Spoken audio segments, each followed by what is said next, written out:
The year was 1877, and the mountain town of Ash Hollow, Kentucky, sat swallowed by fog and silence.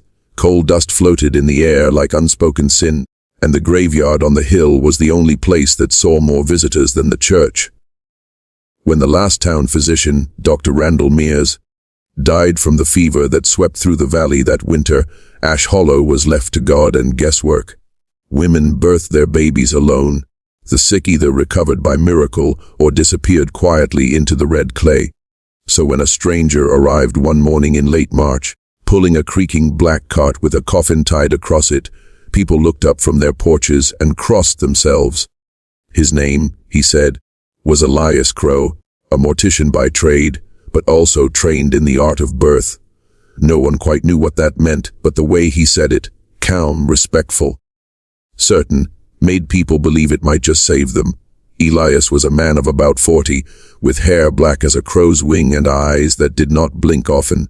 He dressed entirely in black, even in the heat, with a collar pin of tarnished silver, shaped like a pair of crossed scissors. His voice was soft and measured, the kind you listened to before realizing you'd agreed to more than you intended. When he spoke of death, it was not with dread but with reverence, as if it were merely another form of birth. He rented a small cabin on the edge of town, beside the weeping willows of Hollow Creek, where fog rose thick enough to swallow the morning light. From there he opened his modest business, Crow's Mortuary and Birthing Services. His sign read simply, "For life or for rest." Within weeks, he had more work than any man could handle. When mothers went into labor, they sent for Elias. When someone died, they called for him again. He came always at night, his lantern cutting through the mist, his hand steady no matter what awaited him inside. It didn't take long for the town to grow comfortable with him. Too comfortable. The first woman he helped deliver was Martha Baines, a miner's wife who had lost her last 2 children at birth. Elias arrived silently, washed his hands in the basin, and spoke to her gently, like a priest preparing a soul for confession. The birth was long and brutal, but when the baby's first cry split the air, Martha wept with gratitude. She swore she saw Elias smile, not a warm smile, but something quiet, satisfied, like a craftsman admiring his own precision. The child, a boy, lived 3 days. On the 4th morning, Martha found him cold, with no sign of struggle. Elias arrived within the hour to prepare the burial. He spoke the words of comfort, sealed the tiny coffin himself, and even carried it to the graveyard on his cart. He didn't charge her a cent. When other mothers began to lose their newborns, no one blamed him. "The fever still lingers," they said. "God's testing us." But the whispers began nonetheless. Faint, nervous things traded over fences and at church steps. Elias Crow moved through town like a shadow, always where sorrow gathered. He tended the dead with care beyond reproach, dressing even paupers in pressed linen and whispering blessings as he worked. He spent hours in the cemetery after funerals, long after mourners had gone. Some said they saw his lantern moving among the graves, pausing at the smallest mounds. When the schoolteacher, Miss Clara Henley, asked him why he lingered there so late, he smiled faintly. "Because," he said, "no one should enter eternity alone." His words comforted some, and deeply unsettled others. Yet Crow never faltered in his duties. He delivered babies with eerie success. It was their survival afterward that faltered. He offered to sit beside mothers through the night, claiming to watch for signs of fever, but few accepted. Something in his eyes made people uneasy, as though he were studying them, not helping them. He was meticulous about everything. His mortuary smelled not of decay, but of lavender and candle wax. The floors were spotless, the tools gleamed like surgical instruments. He kept ledgers filled with perfect handwriting, names, dates, and notes in Latin. No one in Ash Hollow could read Latin, but they admired the elegance of his script. The preacher, Reverend Burke, praised Crow in his Sunday sermons, calling him a servant of both cradle and coffin. To a town that had seen too much loss, Crow was a blessing wrapped in solemn dignity. But some noticed things that didn't fit. Henry Tully, the gravedigger, once claimed he found small coffins with scratches on the inside of the lid. He told the sheriff, but no one listened. Henry was known to drink. Others spoke of hearing faint cries from the graveyard after midnight, but the wind through Hollow Creek could make anything sound human. Still, a few began to wonder. One evening, old Nora Pike, the midwife's widow, visited Crow's mortuary to thank him for tending her husband's remains. She arrived early, before sunset, and saw through the open door something strange. Crow kneeling beside a coffin, holding a newborn swaddled in cloth, whispering words she could not hear. When he saw her in the doorway, he startled, the only time anyone ever saw him lose composure. He gently placed the child inside the coffin and closed it. "Stillborn," he said softly, but Nora swore she heard a sound, a weak, trembling breath. She told no one. In a town starved for hope, truth was often more terrifying than lies. By late summer, Crow had become both trusted and feared. Mothers prayed he would arrive in time for their labor, yet dreaded his footsteps afterward. He was invited to baptisms, funerals, weddings, yet always stood at the edges, never part of the living crowd. The sheriff, Tom Alden, tried once to learn more about him, asked where he'd studied, where he came from. Crow smiled politely. "From many places," he said, "mostly the ones people forget," and that was the end of it. But Ash Hollow would not forget him, for in the months that followed, the line between birth and death blurred, until no one could tell which side Ilias Crow truly stood on. His lantern would become a symbol whispered about for generations, the light that guided both the first breath and the last. No one in Ash Hollow could have imagined that the man they called the double servant of womb and tomb would soon lead them into the darkest revelation their valley had ever buried. By the time summer's breath turned dry and the cicadas began their long morning song, the town of Ash Hollow had started whispering behind closed doors. The air was heavy, not with the fever that had once ravaged it, but with something unseen and harder to name. Mothers who had buried their newborns under Elias Crow's care began to avoid one another's eyes in church. Each feared what the other might be thinking. Was it really God's will that took them, or something darker? The graveyard, sitting on the sloping rise behind the old Baptist church, had begun to grow faster than any crop in the valley. Every few weeks, Crow's black cart would climb the hill again, wheels squealing in protest as if the earth itself resisted what it carried. Folks used to attend funerals with tears and prayers. Now they came in silence, watching Crow's hands move with the same precision, whether the coffin was large or small. He spoke little during burials, but when he did, his words were strange, comforting yet unsettling. Once, when a grieving father shouted at him, asking how God could take so many innocent children, Crow simply replied, "He doesn't take them. He lets them pass through." The father had to be restrained from striking him. That was the first time someone noticed how the wind seemed to hush whenever Crow spoke near a grave. The first whispers began with Sarah Alden, the sheriff's younger sister. Her child, a girl named Annie, was born strong and healthy in July, rosy cheeks, a cry that filled the cabin. Crow had delivered her, smiling faintly when the baby's first breath came. He stayed the night, claiming he wanted to watch for the fever. By morning, Annie was dead. Sarah screamed until her voice broke. She insisted she'd heard her daughter crying, not in her arms, but from under the floorboards, long after Crow had left. Sheriff Tom Alden buried his niece himself, refusing Crow's offer to handle the ceremony. Yet, when he placed the small coffin in the ground, he swore he felt the earth tremble.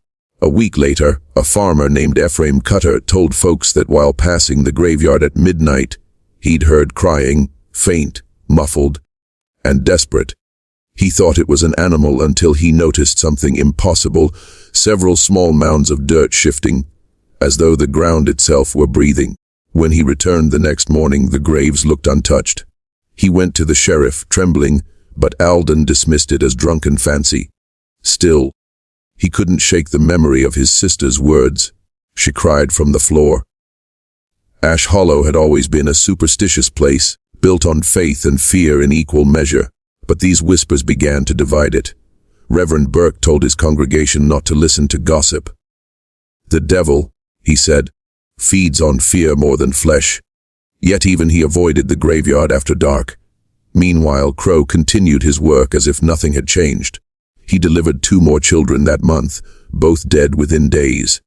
He spoke of them as blessedly still, as though they had fulfilled some secret purpose. To the grieving parents, his calmness was both a comfort and an insult. Then came the night of the lanterns. A group of miners, coming home late from the Hollow Creek shaft, saw something from the ridge, a lone lantern bobbing among the graves. They thought at first it was the Reverend praying for the lost. But when they crept closer, they saw Crow kneeling beside a child's grave, his hands buried in the dirt. He seemed to be speaking softly, coaxing something, or someone, to rise. The men froze. Then one of them, Caleb Boone, shouted his name. Crow looked up slowly, lantern light flickering across his face. There was no guilt in his eyes, no fear, only a strange kind of peace. He stood, dusted off his coat, and said quietly, "Go home. The children are not suffering." None of the men spoke of it until days later, when Boone fell ill and began to rave in fever, muttering that he could hear babies crying in the wind outside his window. By late autumn, fear had taken root in Ash Hollow. Mothers who were due for childbirth began traveling to neighboring towns. Others refused to let Crow near their newborns. His business as a mortician still thrived, but his presence began to chill every room he entered. When he passed, conversations died mid-sentence. Still, no one confronted him directly, not even Sheriff Alden, whose faith in reason was beginning to falter. He would sit at his desk at night, reading old reports, listening to the sounds outside his window, the whispering grass, the sigh of the hills. Once, he swore he heard something else, a faint knocking sound coming from the direction of the graveyard, rhythmic and weak. That same night, Ephraim Cutter's dog dug up part of a grave, one of the small ones. When Cutter went to fill it back in, he saw scratch marks inside the coffin lid, tiny fingernail grooves, as if someone had tried to claw their way out. By dawn, the entire town knew.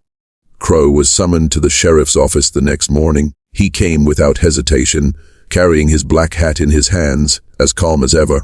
Alden asked him directly if he'd been tampering with graves. Crow smiled faintly. "I've only tended to them, Sheriff. The living forget the dead too quickly. I make sure they're remembered." Alden leaned forward. "Then why the scratches, Crow? Why the sounds?" Crow's gaze was steady. "Because, Sheriff, sometimes the soul hesitates." That was all he said. Alden wanted to arrest him then, but there was no proof, only fear. So he let him go, though something in his gut screamed that he'd just made the gravest mistake of his life. As October faded, the wind grew colder, sharper. It carried strange sounds from the cemetery, low, whispering sighs that seemed almost like words. The townsfolk began locking their doors earlier, lighting candles through the night. Even the preacher moved his sermons to daylight hours only. One dawn, when the fog lay heavy over the hill, a group of children found something half buried by the church fence. A baby's rattle, carved from wood, stained dark at one end. No one claimed it. The preacher burned it, and though they never said it aloud, the people of Ash Hollow began to share a single thought, that Elias Crow's hands were not only skilled in burying the dead, but in waking them. No one could prove it. No one dared to. But when the wind swept through the dead fields at night, carrying the faintest sounds of crying beneath the soil, even the bravest men refused to walk that way, for in Ash Hollow the dead had begun to whisper. And Elias Crow was the only one who seemed to listen. By the time the autumn leaves began to rot into the red clay of Ash Hollow, the town had grown quiet in a way that felt unnatural. The church bells no longer rang, not even for funerals. The preacher's voice had gone hoarse from trying to convince his flock that the dead were at peace. No one believed him anymore. Every gust of wind that rolled down from the ridge seemed to carry a faint sound. A sigh, a whimper, or the soft cry of something that shouldn't be. But the truth that had haunted the town for months would finally surface by accident in the hands of a desperate boy named Isaac Tully. Isaac was 16, thin as a fence post, and older than his years from a life of mining. His mother lay sick with lung fever, gasping through nights that seemed to stretch forever. He had heard that Elias Crow, the mortician who was also, strangely, the only man in town with medical training, kept morphine in his mortuary cellar. Isaac didn't believe the dark rumors about him. Or maybe he just didn't care. When your mother's breath comes shallow and cold, the devil himself starts to look like mercy. So one stormy night in late November, with rain slashing against the rooftops and thunder rolling through the hollow like cannon fire, Isaac crept from his shack with nothing but a candle stub and a shovel for defense. He moved down the mud path toward Crow's mortuary, its windows glowing faintly from within. The building smelled of lavender and chemicals, as always, Crow's way of keeping death civilized. Isaac slipped through a side door that opened into the preparation room. Tables gleamed with metal tools that caught the candlelight, rows of jars labeled in Crow's neat Latin script: formalin, tinctura, opium, belladonna. He found the morphine easily enough, but curiosity, or perhaps fate, made him linger. On the wall above Crow's workbench hung a locked cabinet. The key sat in plain view, resting atop a stack of black bound ledgers. Isaac hesitated only a moment before taking it. The lock clicked open with a sound that made his stomach turn. Inside, wrapped in linen, lay a leather-bound journal the color of dried blood. It bore no title, only the initials EC burned into the cover. Isaac opened it, and the first words nearly made him drop it into the sink. To still a life at its beginning is not to end it, but to pause it, to command the soul to linger between. The pages that followed were written in precise, almost elegant handwriting, filled with diagrams of infants. Not drawings of faces, but lungs, hearts, tiny ribs. Measurements of breath, pulse, and body temperature were recorded beside the names of newborns the town had already buried.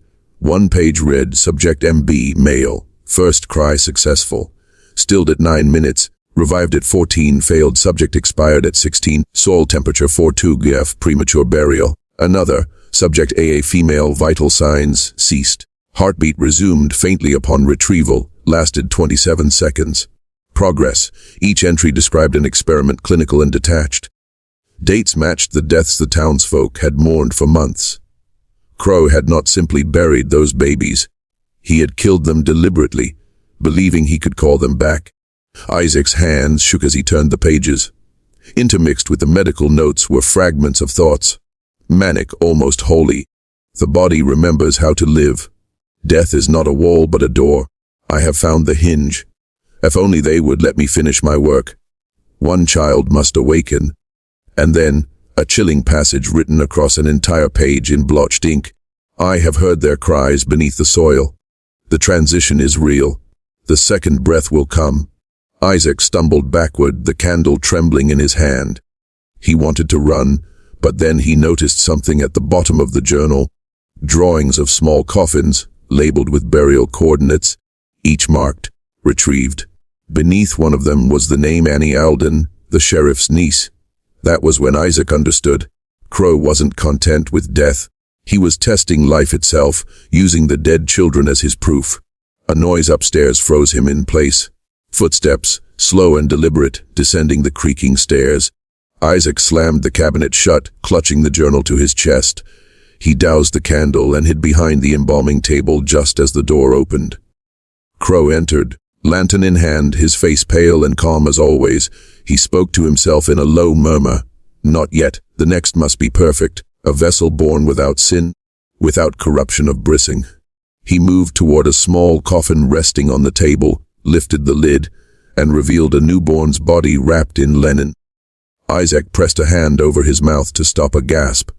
Crow brushed the baby's hair back with surgical tenderness and whispered, "You are the threshold, my little one. We will walk it together soon." He leaned close, almost as if listening for something, perhaps a heartbeat. Then, satisfied, he turned and left through the back door, carrying his lantern toward the cemetery. Isaac waited until the footsteps vanished into the rain, then fled through the front door, clutching the journal under his coat. He ran all the way to the sheriff's house, mud splashing up his legs, lungs burning. When Sheriff Tom Alden saw the boy on his porch, soaked and shaking, he almost didn't recognize him. Isaac thrust the journal into his hands, stammering out fragments. Babies, graves, experiments, breathing under the soil. Alden opened the book, scanning the pages by lamplight. His face drained of color. The name of his niece stared back at him in Crow's clean script. His hands trembled for the first time since the war. He didn't wait until morning. Within an hour, Alden and 2 deputies rode to Crow's mortuary. The door was unlocked, the lanterns still burning inside. The coffin on the table was empty. In the cellar they found dozens of small coffins stacked neatly. Some were sealed, some left ajar, and on the far wall, hung like trophies, were tiny name tags, initials carved into thin strips of wood. The journal had not lied. When they finally found Crow, he was kneeling in the cemetery, half buried in mud, digging with his bare hands. The lantern beside him illuminated a small open grave. He looked up at the sheriff, mud smeared across his face like ashes. "She was breathing," he said softly. For a moment, she was breathing. Alden raised his gun, but Crow didn't flinch. "You don't understand," Crow whispered. "I wasn't killing them. I was trying to bring them back. I heard them, all of them, calling for a second chance." The sheriff said nothing. Rain poured harder, washing away the soil, and whatever remained of Crow's sanity. The journal was locked away after that night, sealed in the sheriff's office under iron clasp. The town tried to forget what it contained, but secrets like that never rest quietly. The graves of Ash Hollow stayed restless long after Elias Crow was gone, and though the wind no longer carried the sound of crying, those who lived long enough to tell the story swore that when storms rolled in from the mountains, you could still hear faint scratching beneath the mud, a reminder of a man who tried to rewrite God's final law. December came early to Ash Hollow that year. The cold rolled in like judgment, freezing the creek and silencing even the crows. For weeks, the town had existed in a kind of suspended dread, knowing something was wrong but too afraid to face it. They had buried their children, buried their doubts, and tried to bury their guilt for trusting Elias Crow. But truth, like the dead, has a way of clawing its way back to the surface. The journal, once Isaac Tully's desperate discovery, had now become the town's shared curse. Sheriff Tom Alden kept it locked in his desk, though he couldn't bring himself to destroy it. Every time he closed his eyes, he saw those words, "The body remembers how to live." He read them until they blurred into madness, until he began to wonder if Crow had been insane. Or worse, right? But his doubt didn't matter anymore. The town was ready to act. It began on the 3rd night of December 1877, when Ephraim Cutter's eldest boy found something in the thawing cemetery soil, a small hand, gray and stiff, reaching upward through the dirt. By morning, half the town had gathered at the graveyard, shovels in hand. No one spoke. No one dared to pray. Sheriff Alden arrived late, coat flapping in the wind, and saw the open grave. Inside lay a tiny coffin, splintered from the inside. The lid was scratched to ribbons. Whatever was once buried there was gone. That was when someone shouted, "Where's Crow?" The mob formed before sundown. Men who had never raised a hand against another soul now carried rifles, torches, axes. Women clutched crosses to their chests. The preacher tried to stop them, but his voice was drowned by the storm of fear. Alden, though torn between law and vengeance, joined them. "If he's innocent," he said grimly, "we'll know by the look in his eyes." They marched through the frozen mist toward the edge of town, where Crow's mortuary squatted like a black tooth against the white of the snow. Its windows glowed faintly, just as they always had, a warm light masking something unholy. When Alden knocked, there was no answer. The second knock was louder. The third came with the butt of a rifle. The door creaked open, and the smell hit them first. A sickly mixture of formaldehyde and rotting flowers, sweet and wrong. Inside, the air was heavy and warm. Candles burned on every surface, their wax pooling into the shape of small, perfect circles. At the center of the room stood Elias Crow, dressed in his black coat, sleeves rolled to the elbows, hands covered in soil. He looked neither surprised nor afraid. "I was expecting you," he said softly. The sheriff stepped forward, holding the journal in one hand. "Is it true, Crow? Did you dig them up?" Crow tilted his head slightly, as though the question were naive. "They were never meant to stay buried." A murmur rippled through the crowd, half anger, half horror. Alden slammed the journal on the table. "You murdered children." Crow's expression didn't change. "I delayed their suffering," he replied. "You see death as final, Sheriff. I see it as interruption. These little ones, they were too pure to remain trapped in the corruption of flesh. I only wanted to free their souls to begin again, be burying them alive," someone shouted. Crow turned his gaze toward the voice, not in defense but in pity. "Alive," he whispered. "No, between. You wouldn't understand. You all live your lives halfway, afraid to die, afraid to live. I've simply shown them the door." The room erupted in shouting. Men surged forward, but Alden raised his hand. "No," he barked, "not like this." But the restraint lasted only seconds. Someone threw a torch. It struck a curtain and flared instantly, flames racing up the wall.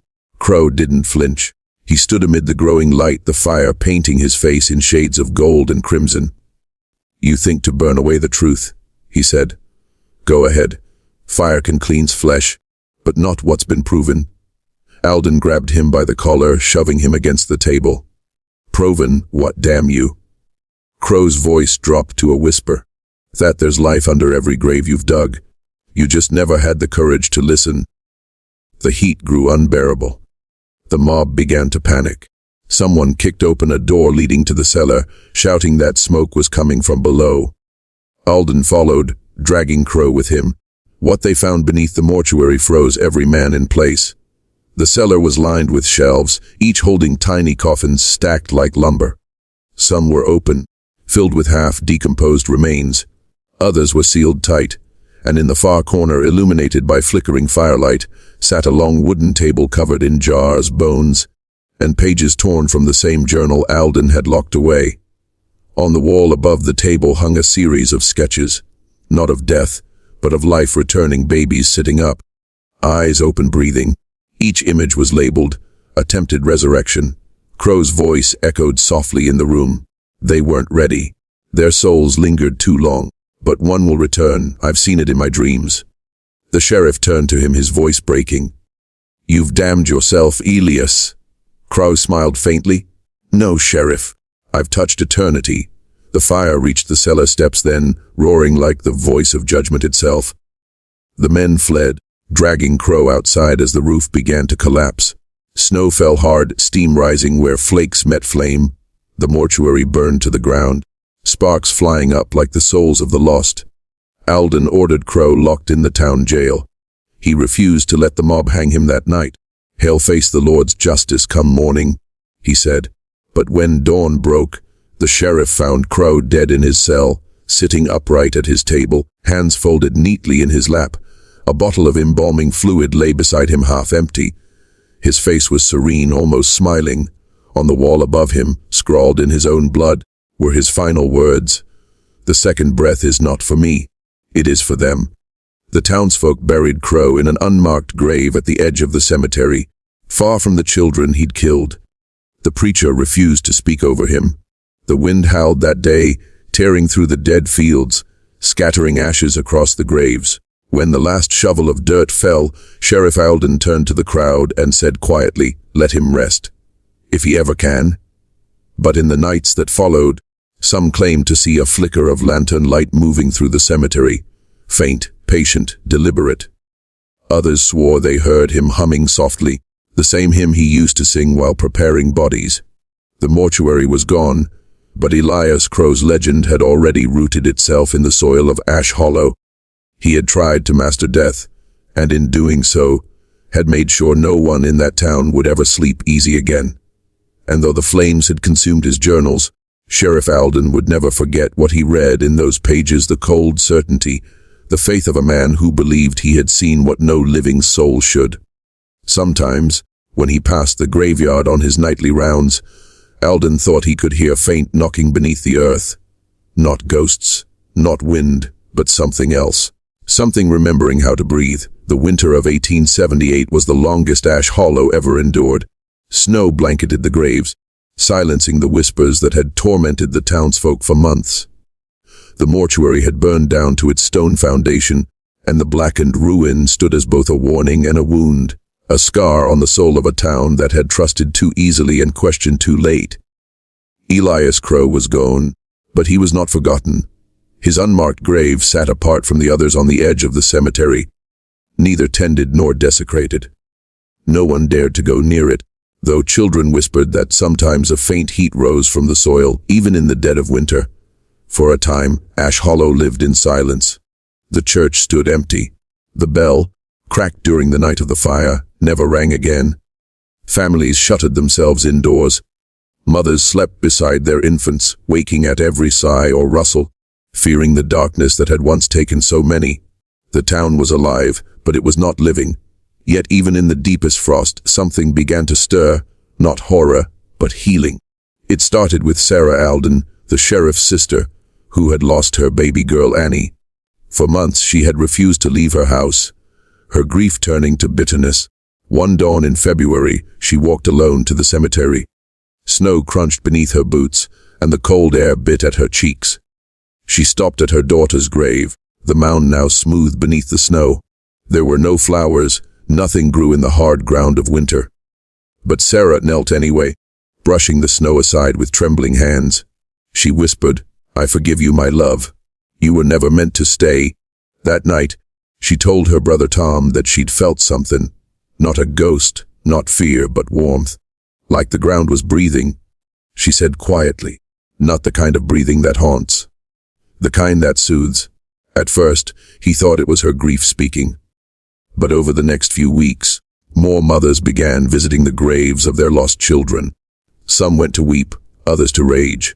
But what began as mourning slowly transformed into ritual. They cleaned the graves, placed stones around the edges, and when spring came, they planted white lilies. The lilies took root quickly, growing with unnatural vigor. By summer, the cemetery was transformed, no longer a place of dread but of strange beauty. Where small coffins once rested in silence, the air now carried the scent of flowers. The townsfolk began calling it the Field of Innocence. Each mother named a flower after her child. The preacher, Reverend Burke, who had nearly lost his faith, began to hold simple services there every Sunday. There were no sermons, no hymns, only the sound of wind and the murmur of names being spoken aloud, as if each one pulled a little more light into the world. "Maybe this is what he meant," the Reverend said one morning, looking out across the sea of white blooms. "Maybe Elias Crow tried to bring life in his way, but he forgot that life doesn't come from the hands. It comes from the heart." The word spread through the town like healing balm. For the first time in a year, the people began to speak of hope instead of horror. Sheriff Tom Alden, who had carried the guilt of letting Crow into their lives, found himself drawn to the garden each night. He would walk among the lilies in silence, his lantern glowing dimly, remembering every family he had failed to protect. He had once believed his duty was to guard the living. Now he realized it was to honor the lost. He decided to rebuild what Crow had destroyed. Not a mortuary, but a sanctuary. With the help of the townsfolk, Alden oversaw the construction of a small chapel beside the cemetery.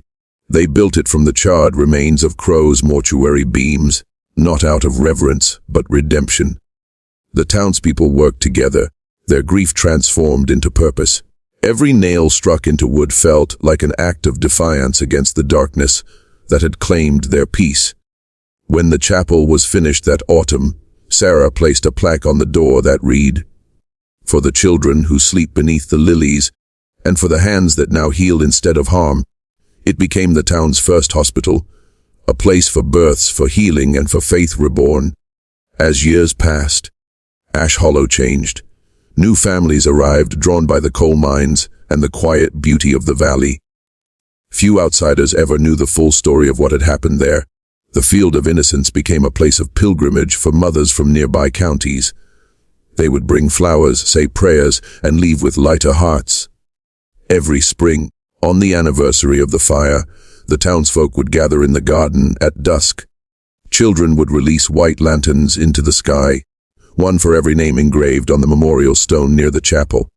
As the lights drifted upward, the air would fill with soft gasps, not of fear, but of wonder. Some swore they saw shapes in the glow, tiny hands waving as if saying goodbye. Others simply wept quietly, grateful that even in tragedy, something pure had been born. Sheriff Alden grew old, his hair turning silver, his eyes soft with memory. Before his death, he wrote a single page to be sealed with the town records. "We were a people who looked away from the truth until it dug itself out to meet us. We mistook evil for salvation, and yet, from that sin, We learned how to cherish life again. The flowers bloom because we remember, and memory is the truest resurrection of all. Decades later, travelers passing through Ash Hollow would still find the field of innocence. The lilies bloomed endlessly, even through drought and frost. Locals said the soil was blessed. Others said it was simply the earth healing itself. When storms rolled in over the mountains, the wind would whistle through the flowers, creating a soft chorus, almost like children laughing far away. The townsfolk no longer feared it. They called it the second breath. It was said that the last thing Sheriff Alden heard before he died was that same gentle sound rising from the hills, carrying both sorrow and peace. And so the story of Elias Crow, the mortician who buried life to find it, became not just a tale of horror, but of transformation. His darkness had nearly destroyed Ash Hollow, but in the end, it forced them to remember what truly mattered, that life, once given, must never be taken for granted, that every breath, however fleeting, is sacred. Ash Hollow never forgot its pain, but it learned that redemption isn't the absence of sin.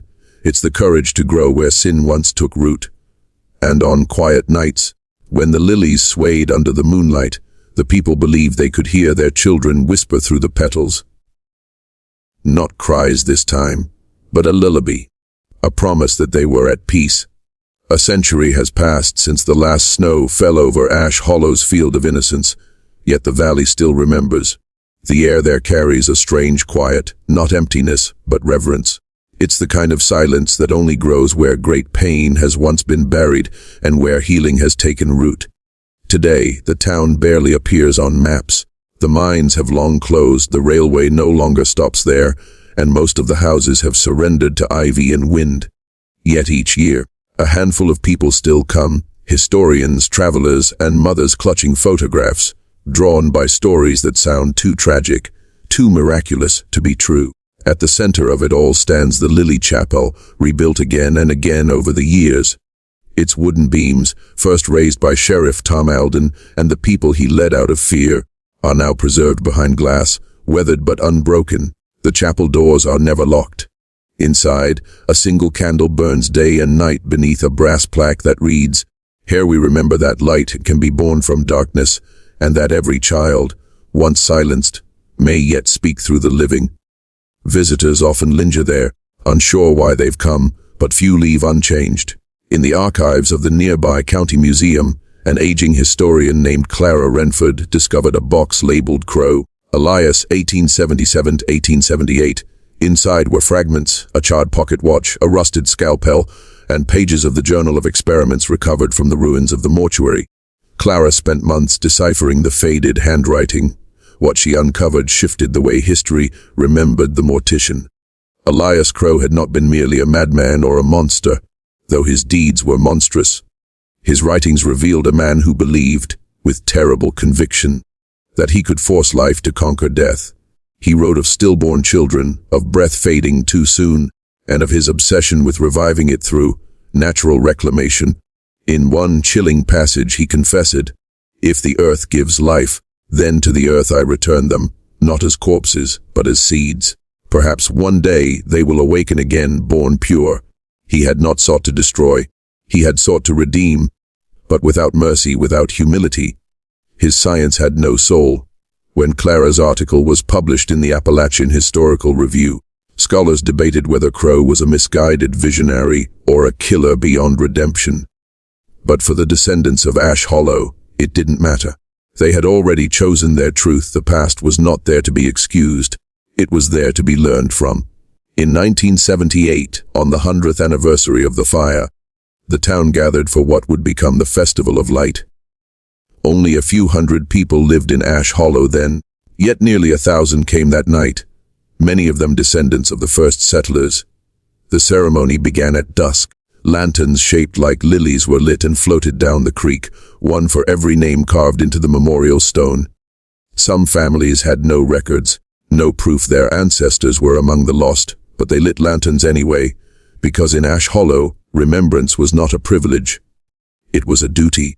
As the lanterns drifted away, old-timers swore the wind carried a familiar sound, faint, delicate, like the laughter of children echoing through the hills. Whether it was memory, imagination, or mercy, none could say, but many wept, smiling through tears. Over time, the story of Ash Hollow became a lesson told in universities and churches alike. Not a ghost story, not a tale of horror, but a parable of moral awakening.